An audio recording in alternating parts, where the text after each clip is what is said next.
Terbelenggu pagar laut.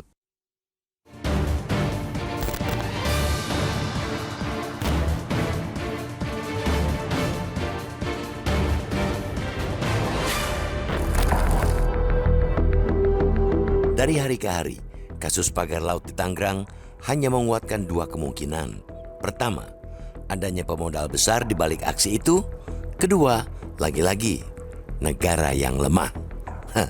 Tidak perlu otak super cemerlang untuk mengerti bahwa hanya pemodal besar, bahkan raksasa, yang bisa memerintahkan pembangunan pagar tersebut.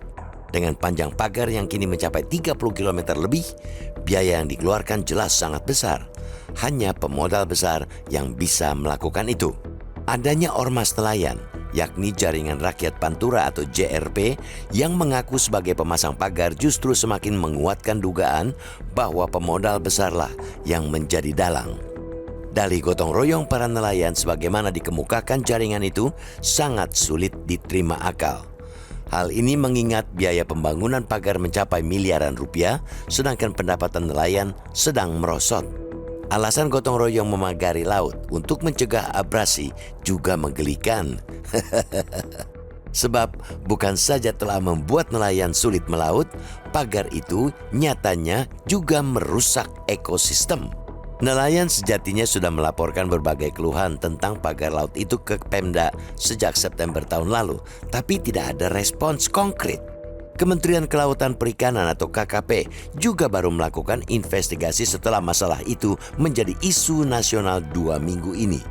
Maka, kini yang menjadi pertanyaan adalah, mengapa KKP tidak juga mengungkapkan dalang meski menyebut sudah mengantongi nama pemagar?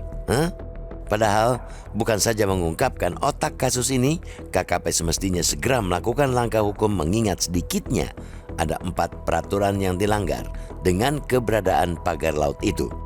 Pertama, pemagaran tanpa izin itu melanggar Undang-Undang Nomor 27 Tahun 2007 tentang pengelolaan wilayah pesisir dan pulau-pulau kecil.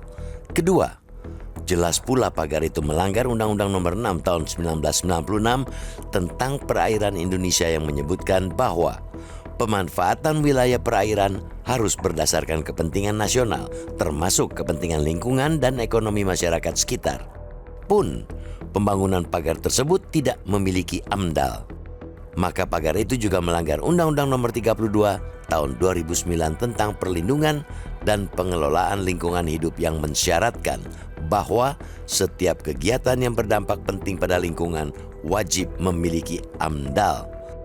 Lalu dengan banyaknya keluhan nelayan lokal, maka pagar itu melanggar pula Peraturan Menteri Kelautan dan Perikanan Nomor 23 Tahun 2016 tentang pengelolaan wilayah pesisir dan pulau-pulau kecil yang mewajibkan semua pihak yang melakukan pemanfaatan ruang laut untuk mengutamakan kepentingan masyarakat pesisir dan kelestarian lingkungan. Banyaknya pelanggaran dari kasus pagar laut ini mestinya membuka mata bahwa jangan-jangan tujuan akhir dari pembangunan pagar laut tersebut ialah pencaplokan wilayah pesisir dengan mematikan terlebih dahulu kehidupan nelayan lokal. Karena itu, lambannya penanganan kasus pagar laut ini justru menguatkan kecurigaan publik tentang adanya keterlibatan para pejabat dalam kasus ini. Bantahan hanya bisa ditunjukkan jika KKP segera mengungkap dan menindak tegas pelaku dan aktor yang memerintahkan pemagaran. Penindakan sama sekali tidak cukup dengan ultimatum membongkar sendiri pagar itu dalam waktu 20 hari. Kita sepakat, kerusakan ekosistem dan terganggunya penghidupan nelayan harus segera dihentikan. Pagar harus dibongkar segera. Pada saat bersamaan, proses hukum atas kasus ini juga mesti dimaksimalkan.